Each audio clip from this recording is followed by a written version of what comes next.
Is there structure within chaos? Well, in my project I explored this. Can there be one without the other, and could I make it happen?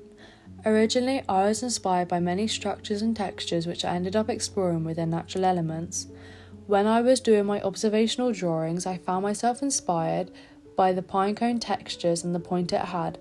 However, when I began researching designers, I felt myself gradually move from the natural structures and textures and move towards the shape of my garment. I was inspired by Iris van Herpen and Victor and Rolf with how they manipulate the human body, making it structural and chaotic. However, I wanted to combine both in my final piece.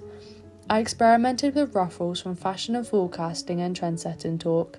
However, after experimenting, the ruffles reminded me of Iris van Herpen's work. I loved the outcome of the shape and the chaos it had, and I wanted to include this in my garment. I researched into Ray Kawakubo and Charles D. Vilmoron, which ended up having such an impact on my work.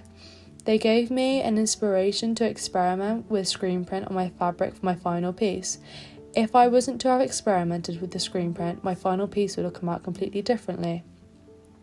I then made 10 quick designs from everything in my sketchbook, using inspirational images to show what inspired me for each image. I then made a final design using a combination of all my favourite parts from my original 10 designs, making a design board. I feel that my outcome looked really well, very similar to my original design, showing structure and chaos from the shape of my garment